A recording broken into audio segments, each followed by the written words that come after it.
एक भिखारन के डॉक्टर बनने की कहानी। एक गांव में जगन नाम का एक भिखारी अपनी लड़की गौरी के साथ रहा करता था। गौरी की मां की मृत्यु गांव में फैली हुई महामारी से हो चुकी थी। जगन को आंखों से कम दिखता था, इस वजह से उसे कुछ भी काम नहीं मिल रहा था। आखिर वह मजबूरी में पेट भरने के लिए गौरी को अपने साथ भीख मांगने गांव में लेके जाता था। गौरी को भीख मांगना पसंद नहीं था, उसको पढ़ाई करना पसंद था। जब भी गौरी अपने पिता के साथ गांव में भीख मांगने सरपंच के घर जाती थी, तब सरपंच के बेटे राजू को पढ़ाई करते हुए देखकर गौरी को बहुत बुरा लगता था। वह मन ही मन सोचती कि काश मैं भी पढ़ाई कर सकती।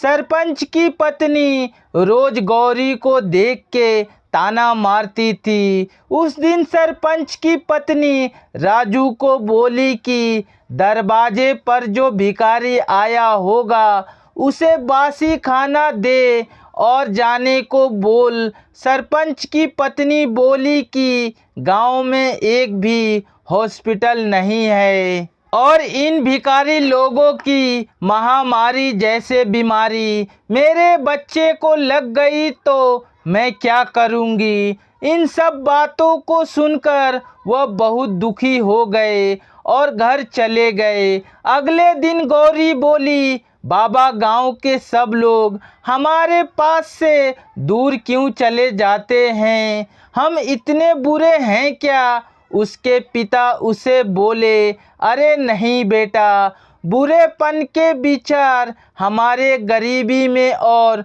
लोगों के विचारों में है। फिर गौरी बोली कि बाबा एक दिन मैं डॉक्टर बनूंगी और आपके आँखों की इलाज करूंगी, गांव में एक हॉस्पिटल बनाऊंगी। उसके पिता बोले कि गौरी, हमको 2 वक्त की रोटी भी मुश्किल से मिलती है और यह सपना तो श्रीमंत लोगों ने देखना चाहिए। उसके पिता उसे कहने लगे कि बेटा, मैंने तुम्हारे लिए कुछ भी नहीं किया और ना ही कुछ कर सकता हूँ। उसी वक्त एक औरत ने बाहर से गौरी को आवाज़ लगाई और कहने लगी कि गौरी, आज मेरा शौचालय तुम साफ कर दोगी तो मैं तुम्हें 5 रुपए भीख में दूंगी ना। चाहते हुए भी गौरी ने उस औरत की बात मानकर शौचालय साफ कर दिया। जाहिर सी बात है, इस काम को करते हुए गौरी को बहुत बुरा लग रहा था। उसे बेइज्जती सी महसूस हो रही थी। गौरी ने निश्चय किया कि वह अब किसी भी तरह डॉक्टर बन के दिखाएगी। फिर एक दिन गौरी उसके पिता को लेकर मंदिर गई और उस मंदिर के पास एक रहीम चाचा रहते थे। गौरी उसके पिता को रहीम चाचा के पास छोड़कर आई। कुछ दिन खुद खिलौने बेचकर पैसे कमाने लगी। एक दिन गौरी गांव की शिक्षिका रेनू दीदी को मिली और गांव की सरकारी स्कूल में पढ़ने के लिए जाने लगी। रोज गौरी स्कूल में से आकर खिलौने बेचकर पैसे कमाती और अपने पिता को भी संभालती। गौरी रात रात भर पढ़ाई करके स्कूल में अच्छे अंक लाके पास होने लगी। यह सब देखकर सरपंच की पत्नी और गांव वाले आश्चर्यचकित हो गए। वह सब गौरी और उसके पिता जगन से जलने लगे। सरपंच की पत्नी सोचती है कि यह भिखारी लड़की कैसे पढ़ाई करके डॉक्टर बनती है, मैं भी देखती हूँ। गौरी हर साल अच्छे अंक लाकर पास होने लगी और रेनू दीदी उसे पढ़ाई में मदद करने लगी। धीरे धीरे साल बदल गया और गौरी अब बड़ी हुई और उसने अपनी मेहनत से पढ़ाई पूरी की। आगे डॉक्टर का शिक्षण और आगे कॉलेज में एडमिशन लेने के लिए उसने एग्ज़ाम दिए और उस एग्ज़ाम में गौरी टॉपर बनी। उसकी सफलता से रेनू दीदी और उसके पिता बहुत खुश हो गए। गौरी उसके पिता को बोली, बाबा मुझे स्कॉलरशिप मिली है। पर गौरी को आगे की पढ़ाई के लिए दूसरे शहर में जाना पड़ रहा था। गौरी उदास हो गई। रेनू दीदी उसे कहने लगी कि गौरी तू टेंशन मत ले, मैं इधर सब संभालूंगी, तू शहर जाकर डॉक्टर बनकर वापस आ। रेनू दीदी ने बाप की जिम्मेदारी ले ली, इसलिए वह निश्चित होकर पढ़ाई करने के लिए चली गई। बहुत समय बीत गया पर गौरी की कुछ खबर नहीं आई। कुछ साल बाद गांव में फिर से महामारी की समस्या आई।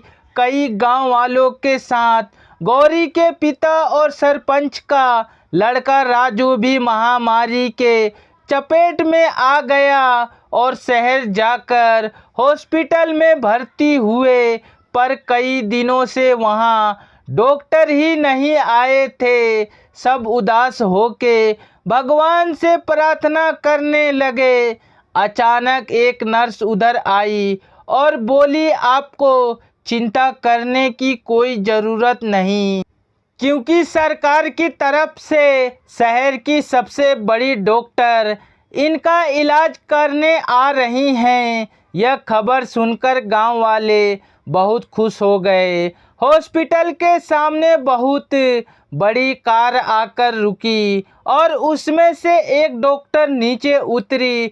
तब गांव के सरपंच ने उस डॉक्टर का माला पहनाकर स्वागत किया।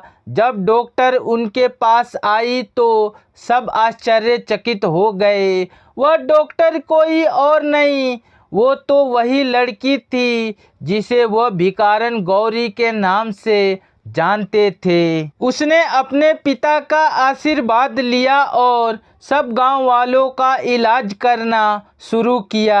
गौरी के इलाज करने के कुछ दिन बाद सब गांव वाले बीमारी से ठीक हो गए। उसने उसके पिता की आंखों का ऑपरेशन किया और आंखों की दृष्टि फिर से उनको लौटा दी। गौरी की मेहनत से वह सब गांव वाले उस बड़ी बीमारी से बच गए। वैसे ही सरपंच और गांव वाले आपस में चर्चा करने लगे। गौरी पर उन्होंने जो अत्याचार किए थे उस पर उन्हें पछतावा होने लगा। सबने गौरी से माफ़ी मांगी और माला पहनाकर उसके नाम का जय जयकार किया। यह दृश्य देखकर गौरी के पिता को उस पर गर्व महसूस हुआ। इस कहानी से हमें यही सीख मिलती है कि गौरी की तरह मेहनत और दृढ़ निश्चय से कष्ट किए तो सफलता अवश्य मिलेगी। जिस तरह कमल भले ही कीचड़ में खिलता है, लेकिन उसके गुणों के कारण भगवान के सिर पर स्थान पाता है। हमें भी हमारी परिस्थितियां और संसाधनों की कमियों के कारण जीवन में पीछे नहीं हटना चाहिए। एक अच्छा लक्ष्य निर्धारित कर उसके लिए जी जान से मेहनत करनी चाहिए। आशा करता हूँ ये कहानी आप सबको बहुत पसंद आई होगी और कुछ सीखने को मिला होगा। अगर कुछ सीखने को मिला है तो हमें कमेंट बॉक्स में लिखकर ज़रूर बताएं। चैनल पे नए हैं तो चैनल को लाइक करें, सब्सक्राइब करें और अपने दोस्तों के साथ शेयर करें। अच्छे रहिए, स्वस्थ रहिए। धन्यवाद।